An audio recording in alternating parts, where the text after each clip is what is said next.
Side Hustle Show 196. I stopped chasing recurring revenue and 10x'd my business. Welcome to the Side Hustle Show, where aspiring part-time entrepreneurs learn how to turn their side hustle dreams into reality.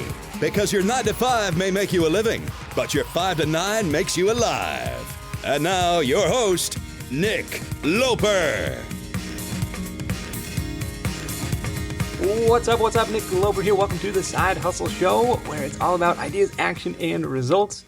In this episode, we're diving into what I think is a pretty cool business that started as a side hustle and the one interesting shift that's 10x'd the bottom line. My guest is Steve Cunningham. He's the founder of a business and personal development book summary service called readitfor.me. Stick around to hear where the idea came from, how he started this business on the side, how he grew it into a full-time operation, and what happened when he stopped chasing recurring revenue. Notes, links, and a free PDF highlight reel from this conversation are at sidehustlenation.com/Steve.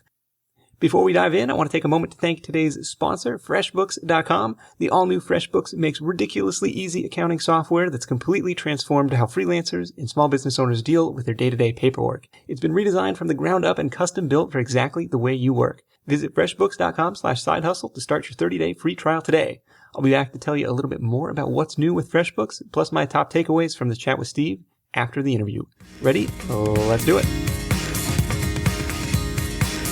I got put into a family business and I didn't have a business background. I didn't have a lot of knowledge about how to run a business. So I did the only thing that I knew how to do, which was to educate myself. I've always been, a lifelong learner, learning things outside of the other things that I was up to.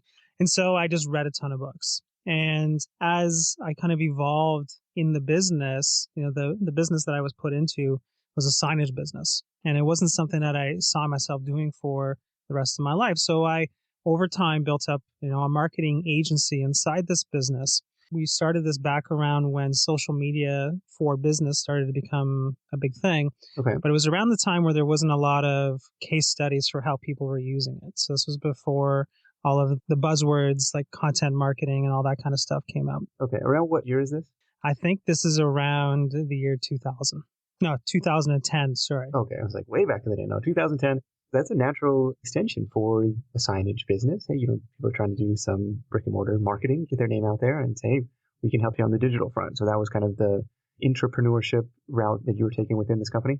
Yeah. So what happened was because I was, still fairly young, I'm not that old now, but I was seen in the eyes of business owners and VPs of marketing as somebody who would understand this stuff and maybe be able to translate it into business terms. So I got a lot of meetings and I learned the hard way that this was something called free consulting. Okay. It's a bad thing to do. Never sell your time for free. And, the thing that they always teach you to do is when you're trying to build relationships, you try to build rapport. So I'd walk into these offices and invariably some of the books that I had read were on their shelf. That became an easy conversation starter for me to say, hey, what did you think about that idea from Good to Great? Or what did you think about that idea in this other book? Okay. And after a little bit of uncomfortable silence, they would admit to me that they had never read the book. And so after I got that response a lot of times in a row, I realized, well, maybe there's an opportunity here, because one of the things they didn't want to do with us was to sign a contract to do social media marketing because no one else was doing it yet and they didn't want to be the first ones. So we thought we need to create a content strategy here. This was before it was called content marketing. If we create our own case study around how to do this, we can bring it back to them and say, here's how we did it. So the idea became, let's turn these books into summaries, but let's have a little bit of a twist on it. Let's start doing them in video because people were sharing videos a lot at that time. And if we could get people to share it, get a funnel in place so that we could get meetings out of this, we could take this back to the clients and say, here's exactly how we did it. And here's how you do it. So we launched it to 10 people as an experiment. They passed it on to 20, who passed it on to 100, who passed it on to 1,000. Okay, so you're putting all this stuff out there for free. Like you're creating these video summaries and send it to 10 friends, send it to 10 people and say, hey, what do you think? Yep. So we sent it to, like I said, 10 people. That kind of took a life of its own. People started asking us, how do we pay for this? And we're like, we don't know. This is not a business. So just slowly but surely over time, we realized that aside from this being a good content marketing idea for us, it was also a nice little side business. So we just put up a paywall with PayPal and started accepting payments. And we've kind of just slowly over time evolved it since then. Interesting. Without the intention to ever start charging for it, with the intention to just build a case study for this other business. Like, oh, I want to sell a social media service to small business and I need a content marketing case study. Exactly. Okay. And then people insisted on paying you. So those 10 people, like, were those your first customers? And what did you charge at that point? At that point, we charged, I believe it was $29.99, which we just made a number out of thin air about what we thought people would pay. That number stayed constant until something that we'll be talking about in a little bit, which is our lifetime offer. Okay. I'm not sure who our first customers were. By the time we started charging, our list was in the thousands. So when we launched this as a paid service, we had thousands of people on our email list. I can remember getting a call from a gentleman in Anguilla who insisted on paying us because he didn't want our service to go away. So he insisted on becoming a customer, which was kind of the genesis of all of this. So it was basically people saying, we want to pay you. That's great. Was there an element of shareability that was built into the product that, that encouraged people to share? Or they just were really excited by these videos and wanted to pass them along to their friends? We didn't do anything that there was no viral mechanics built in. Oh, like growth hacking, share with 3 friends to unlock whatever. Okay. No, we weren't smart enough to do that. So basically we just created them and hoped that people would share it, which is a bad strategy, but it ended up working. And yeah, I think people just shared it because it was new and it was unique. And it started getting picked up by some large email lists who were sending it out. So it was kind of an organic thing. What do you think was the impetus behind people signing up for your email list just to get notified of the new videos you'd create? Yeah, absolutely. Okay. Tell me a little bit about the product. Did you have a background in video production? Is it just you sitting in front of the camera and telling people about the book? Tell me about what the product is. So the first book that we did was literally me with a crappy microphone and talking over a keynote presentation. So it was very low tech.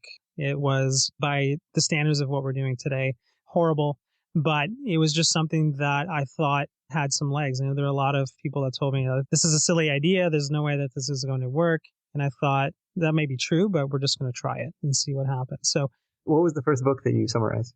It was the book Winning by Jack Welch. Okay. And so that was title number 1, you talking over the keynote.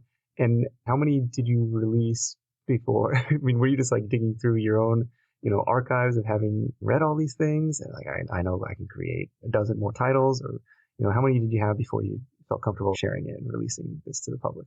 Well, we released the very first one. Oh, okay. Maybe that was just me being silly and not thinking it through, but I've kind of always been a person who shoots first and asks questions later. So we just kind of released it, which has, oddly enough, become kind of a mantra for businesses these days, which is you got to get your product out there. And the only feedback that really matters is the feedback from the marketplace. So, and remember, for us, this was a very low risk kind of thing. This was an experiment that we were doing. It wasn't a business. It was just, hey, will people share this? And let's send it to 10 people and find out. So there wasn't a ton of thought put into this being a business.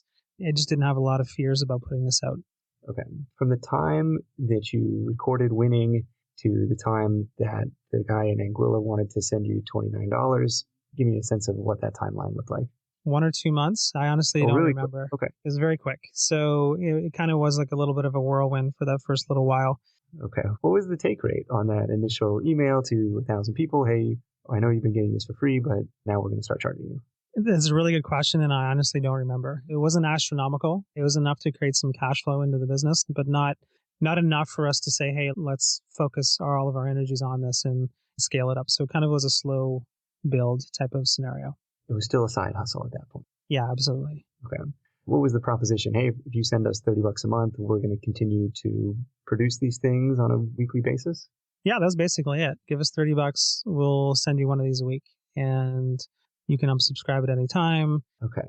That's crazy. So tell me about the growth and what happened after that until it became a full-time thing for you. So, after that, it was basically, can we run some experiments on the side while we were running our other business and see if we can grow it? So we tried some things like reaching out directly to companies to sell this to their employees. And we landed Zappos as one of our first corporate clients that way. I just basically looked at their core values and I kind of drafted this, which must have seemed like a novel at the time to Tony Shea. I just got his email address off the internet, emailed it to him, and a couple of intros later, they became our first client.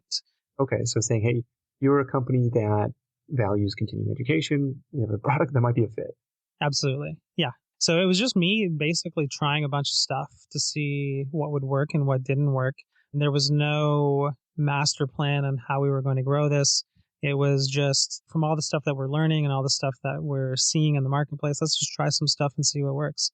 Tell me more about the Zappos deal, because I sold a lot of shoes like in my previous side hustle, and I got to take a tour of their offices and stuff. Do you have it set up like you have to buy a license for like all 1,000 of their employees and they can log in, or is it just a company-wide deal? It was a company-wide deal, and we gave them access, I believe, to the first 15 or 20 videos that we produced. It was basically a simple deal. I went down and met with them, did that same tour, got to hang out with their HR people. I don't even remember what they call their HR people. I know they don't call them that. Now they don't have any job titles at all. Yeah, they're kind of a crazy, wacky company, but they're very forward-thinking in terms of the growth of their employees. So that was basically it. And Tony put me in touch with their people, went down and met with them, and about a week later, we signed a deal. Okay. Are they still a customer of yours? Yes, they are. Okay. It's interesting because we get a lot of people approaching us now who go down to take tours at Zappos, and the people who give the tours at Zappos will mention, read it for me. And we've had multiple Fortune 500 companies come to us through that channel. So, and that's kind of how we've grown the business over the last 6 years, was basically word of mouth. Okay. Have you found that it's mostly corporate clients who are coming in, or do you go the B2C route and sell individual memberships too? It's kind of a mixed bag, really. We do have corporate clients. Their sales cycles are very long.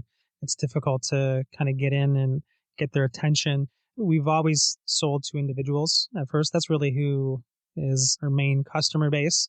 And then we do target some companies to grow that way, because obviously we're talking about much higher dollar amounts, and the renewal rates with corporate customers are very high. But right now we're employing what, I'm not sure if you've heard of this term, the B2C to B strategy. So we're looking at getting individual champions at companies first before we go and approach their learning and development or their HR people, because now we're armed with a story to say, hey, you've got a lot of your people using this. You should consider purchasing for the rest of the company. So that's kind of our strategy at the moment. And that we've found to be a lot more successful than just doing cold outreach. Even though I was successful kind of on the first go with Zappos, it was much more difficult in companies that are kind of more traditional and corporate and conservative. Yeah. How did you set up the pricing for those accounts? Was it similar, $29.99 a month, or, based on however many employees, or was it a discounted rate? Yeah, it was a discounted rate. Companies, when you're looking at any size of contract or number of employees, then they'll demand a significant discount. Okay. Well, that's fine. Ring the cash register. And those guys are on recurring contracts as well?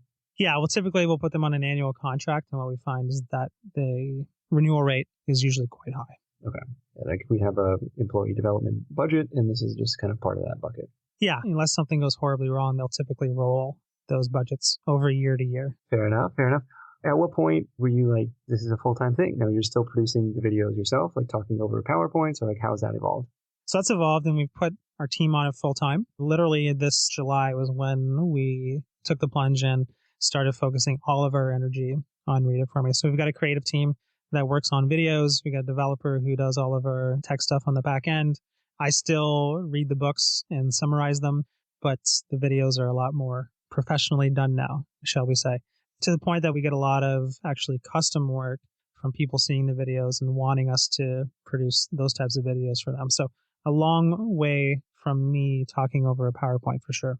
Yeah, the videos are really cool. So it's like, okay, I can sit down and watch this summary video for 10 to 15 minutes. Yeah, but you know what's interesting, Nick, is a lot of our customers are people who are already voracious readers. And they use our service to decide, what are the books that I really want to sit down and spend time with. So It's not here's a replacement for these books. What most people end up doing is they'll watch the summaries and they'll find the book that, this is the one I want to spend 6 or 8 or 10 hours reading and really diving deep and getting to know intimately.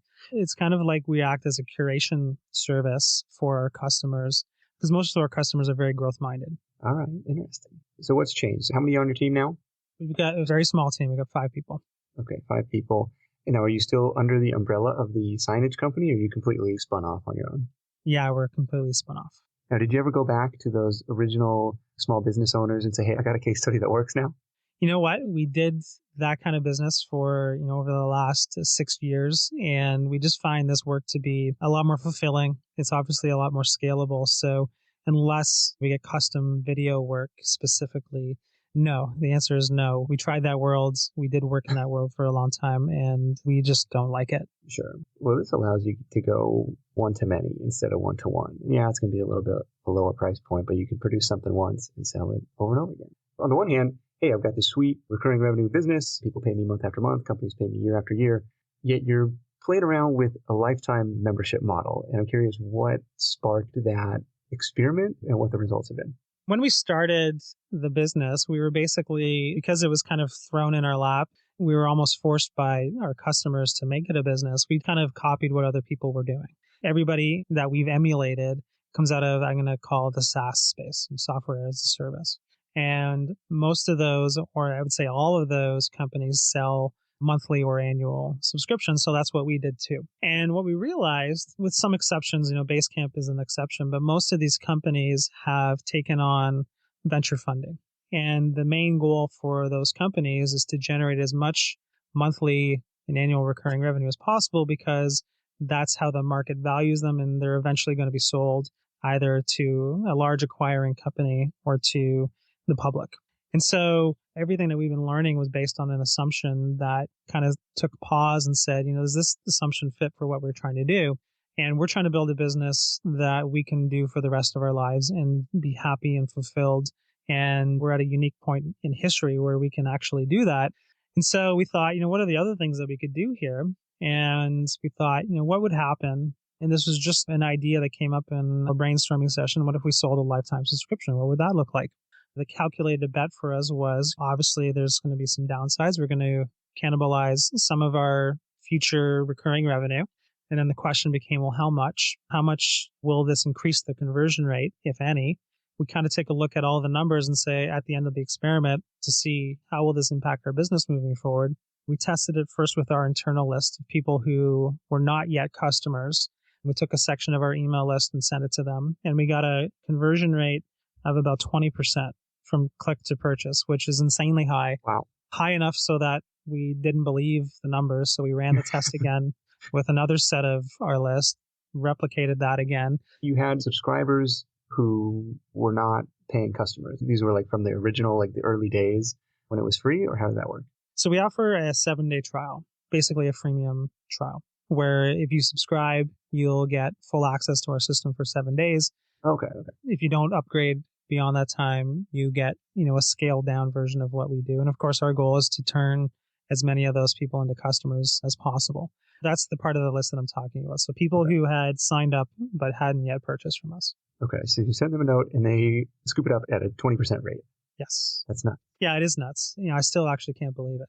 So we thought, okay, this is really good. Did you price too low at that point? What was the sticker price you put on the lifetime model? The lifetime offer was $250. And our annual rate was $299. So part of the psychology behind it was, this is a limited time offer. We're not sure. This is part of how we promoted it, which is we're not sure if we're actually going to be doing this. So if you want to take advantage of it, now's your chance. Right. Which was completely truthful at the time. It sounds like, hey, we're just going to see what happens. Yeah, it is truthful. And, still truthful to this day, because we don't know, are we going to revert back to the monthly and annual? Are we going to, like you said earlier, did we price it too low? We're obviously going to be testing prices. Is $250 the right price? Is it $300? Is it $500? Is it $1,000? We don't know. So that was part of the psychology. We did all of the things that we were taught to do, the countdown timer on the page and all those kinds of things. Okay. But what we found out was that the conversion rate was so much higher on this than our monthly and annual subscriptions that we thought, we might have something here. And so we thought, if we were to sell 1 million of these, you can do the quick math. That's a lot of money. And because our goal is not to sell this to a larger company or to go public, potentially that could be a business for us. And if we make $250 million over 10 years, everybody's going to be really happy. Even if it's $25 million over 10 years. Yeah. So we kind of did that math and said, okay, well, we can kind of hedge our bets here. We can leave the pricing on our website as it is, still allow people to sign up for monthly and annual subscriptions, but offer this offer and do some testing on this offer with partners. So we reached out to some people we knew with larger email lists and said, here's what we found, 20%, which is crazy. They thought there's no way that's going to convert that high for us. Even if it converts at 4%, 3% on our list, we'd be happy. So we sent the test out and we replicated on cold or external lists a conversion rate of between 10 and 12%. Wow. So if you've ever done conversion rate testing, most people struggle to get that for an email opt-in. So once again, we had something that we could then take to other people, and we kind of dug into the affiliate marketing world and understood, how do you approach people with large lists? How do you compensate them? And so right now we're in the middle of doing a lot of testing and trying to build a lot of relationships with other people who can bring this offer to their audience. And we're going to see over the next few months, is this something that becomes a long-term strategy for us or not? And you're able to do it because your incremental cost for adding a customer is almost nothing. You're committed to producing these videos and these summaries every week, every month, regardless, because you have other people, other companies paying for that on a monthly. They're depending on you. So it kind of gave you the flexibility to try it out.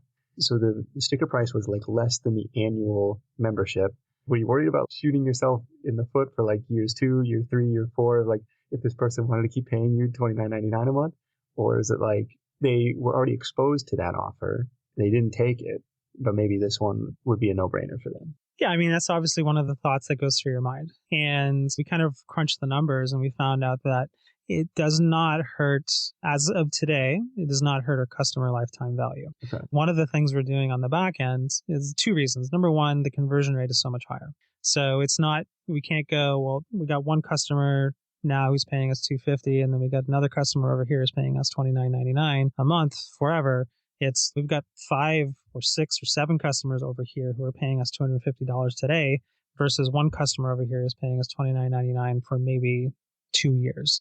So the math kind of, when you think about it that way, looks a little bit better. And the other flip side of it is we are turning a lot of our customers into partners for us. We're willing to promote this to their networks, and that has gone extremely well for us too. That was the second part of our test, which is knowing that we needed to maximize our customer lifetime value. What are the ways we could do it with the lifetime offer? So we're, equipping all of their customers with the ability to promote this to their networks and to the people that they know. And that's bringing in more revenue, which means more partners. Interesting. Okay. So you're bringing in all these customers who are interested in continuing education, interested in business. A lot of them have audiences related to starting a business or business related audiences. And you can turn around and turn them into affiliates and kind of keep the wheel spinning that way. Because it's like, great, we spiked the revenue today, but at what cost down the road? Now you kind of have to keep that wheel spinning versus before you kind of can focus on the product a little bit. I don't know. It's an interesting one.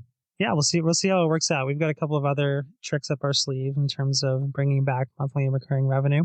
It's certainly a different approach than most people are taking. Yeah, you got my gears turned. I think this is a really interesting one. Hey, it started with just me talking over a keynote presentation, and all of a sudden we've got these big name corporate clients, and now we're doing this lifetime model thing. And I imagine too, you had data from running this thing for 5 or 6 years of how long a typical individual customer was going to stick around anyways, right? Okay, what's our churn? And then, I don't know, correct me if I'm wrong, but you could probably estimate the lifetime value from that. You probably had some historical data on that and could price the lifetime deal based on that. Yeah, so we didn't actually base the pricing of it on that, but we did have that data. But we were looking for, if we priced it at this level, the variable has always been the conversion rate. That was really the variable that was unknown for us. Okay. So we priced it attractively, and the conversion rate ended up being about in the neighborhood of 10 times better than it was before. So it was a big increase. Okay. Aside from the affiliate stuff, the partnership stuff, are you doing paid ads on Facebook or paid ads on Google or anything like that to drive cold traffic, I guess, at this point? Yeah, so that's something that we're testing right now. So, coming to your Facebook feed soon, you might see this offer. We're testing some YouTube ads coming up. So we're doing as many tests as we can in as many different channels as we can with this specific offer, so that when we're done our experiment here, we can say, okay, where does it work? Where doesn't it work? Can we scale this? Can we not scale it? And then we're going to make our decision from there and how we move forward. That's where it gets fun, playing around with all this different stuff, twisting the dials and pulling the levers. I love it. Steve, where can people learn more if they want to find out about readit4.me? 2 ways. Number one, you can go to our main marketing website, and that's www.readit4.me. You can sign up for a free 7-day trial of our service there, or you can go to readit4.me/hustle. And we put together a special offer for your listeners, Nick, and that is that $250 lifetime offer that we've been talking about. We've got a video on that landing page explaining the offer, and that offer will be up for, like I said, this is an experiment. We don't know how long it's going to be up, but if you get in there soon, you should be able to take advantage of the offer. Very cool. Thank you for putting that together. That's readit4.me/hustle. And Steve, let's wrap this thing up with your number one tip for Side Hustle Nation. This is something that I've thought long and hard about, and I've kind of seen a lot of trends come and go, but there's one coming that I think is going to be just a fundamental shift in the economy. By 2020, the experts are saying that over 50% of the people are going to be freelance workers, a lot of them because they want to, and a lot of them because they have to. It's going to be an enormous change, and based on how you treat it and how you approach it, it's either going to be the biggest opportunity in your working life or the biggest threat. Kind of keeping with the theme of learning and personal development, there's 2 books I'd like to suggest to your audience for them to take a deep dive on this topic. Okay. The first one is called Exponential Organizations, and this is a book that is on the corporate side of things, talking about how corporations can take advantage of the coming shift in the economy. There's literally people in boardrooms around the world right now thinking about how to replace as many full-time employees as they possibly can with freelancers, artificial intelligence, robots, or even crowdsourcing. And so there's kind of this one side of the equation where people in large corporations are trying to figure out how do they accelerate this. And on the other side, the second book I'd like to suggest you read is a book called Raw Deal by Stephen Hill. And this book basically describes how horrible this is going to be for the millions of people who are working at companies around the world because of those same reasons. And so the opportunity here is to think long and hard about how you're going to generate, and this is my opinion, of course, but how are you going to generate multiple income streams to kind of mitigate your risk of what's going to happen? The best example I can come up with of an entrepreneur who gets this is Richard Branson, who owns many, many businesses, has many, many multiple income streams, and basically builds a business, gets it to a point, puts in an executive, and then moves on and does it again. And I think there's 2 very specific opportunities for people who are right now, listening to your podcast, who are either already doing a side hustle or considering doing a side hustle, is because there's going to be so many people in the economy who are going to be running their own business, whether they want to or not.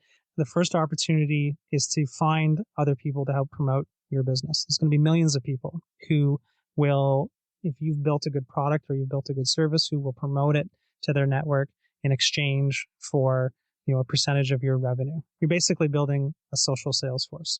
The second thing is that you should be finding other products and services from people who are complementary to what you're doing, but not competitive, and sell that or bring those products and services to your community so that you can generate multiple income streams. And, there's a lot of people who are doing these kinds of things already. You see it most in the internet marketing world, but I'm placing a big bet that there are a lot of people who are going to be doing this in the regular economy. So I think those are the 2 things that if you focus on over the next few years and you can get ahead of this trend, you're going to be positioned to really take advantage of one of the biggest opportunities that we will ever see in our working life. Very interesting stuff, Steve. Kind of scary in a way, but hey, with every scary thing, it's an opportunity. Do you have summaries of both of those on Read It For Me? Yes, we do. Good answer. We have a summary of Exponential Organizations. We're in the process of doing Raw Deal. So if you go ahead and take that free trial, you can go in and see a summary today of Exponential Organizations. Perfect. Steve, thank you so much, man. We'll catch up with you soon. Awesome. Thanks for having me, Nick. This edition of The Side Hustle Show is brought to you by FreshBooks.com. Let's say you're racing against the clock to wrap up 3 different projects, you're prepping for a meeting later in the afternoon, all while trying to tackle a mountain of paperwork. Does that sound familiar? If so, you're probably a freelancer. Is it challenging? Of course. But our friends at FreshBooks.com believe the rewards are worth it, and so do I. The working world has changed. Like Steve mentioned, with the growth of the internet, there's never been more opportunities for the self-employed. To meet this need, FreshBooks is excited to announce the launch of an all-new version of their cloud accounting software. You've been hearing about FreshBooks for a while on the Side Hustle Show, but the platform has been redesigned from the ground up and custom built for exactly the way you work. Get ready for the simplest way to be more productive, organized, and most importantly, to get paid quickly. The all-new FreshBooks is not only ridiculously easy to use, it's also packed full of powerful features. For example, you can create and send professional-looking invoices in less than 30 seconds. You can set up online payments with just a couple clicks and get paid up to 4 days faster. And you can see when your client has seen your invoice to put an end to that awkward guessing game. FreshBooks is offering a 30-day unrestricted free trial for Side Hustle Show listeners. To claim it, just go to freshbooks.com/sidehustle and enter the Side Hustle Show in the How Did You Hear About Us section. All right, my top takeaways from this call with Steve. Number one, one-time pricing might make sense on a one-to-many product. If you currently have a service business, I think the lifetime pricing thing might be a little bit tough. But if you have a product business or a software business where your incremental costs are low, maybe it makes sense to test it out. He's seeing some great results from it and curious to hear what your thoughts are on that one. Takeaway number two, find a way to target business customers versus individuals. That's going to lead to bigger contracts, to less churn, and potentially, fewer customer support headaches. Takeaway number three, make it easy and worthwhile for your customers to share. Your audience has an audience. There's this famous picture, I think it's at the Obama inauguration, and it's like everyone holding up their smartphones, taking pictures of him and Michelle dancing. And the caption was, your audience has an audience, because all you see are these, people taking pictures for Facebook and stuff. And so I thought that was an interesting way that Steve is turning his customers into evangelists and kind of tapping into their audiences and as a secondary growth channel. Head on over to sidehustlenation.com/Steve to grab the free PDF highlight reel from this conversation and to check out all the links mentioned. Plus, if you visit readit4.me/hustle, you'll see Steve's special offer for Side Hustle Nation and get an exclusive video summary of my new book, Buy Buttons. Really cool for them, to put that together. Again, that's readit4.me/hustle. Thank you so much for tuning in today. Until next time, let's go out there and make something happen. And I'll catch you in the next edition of the Side Hustle Show, where I'm bringing in not one, not two, but three of my favorite productivity experts to see how we can squeeze a little more time and a lot more results out of our 24-hour day. I'll see you then. Hustle on. Thanks for listening to the Side Hustle Show at www.sidehustlenation.com.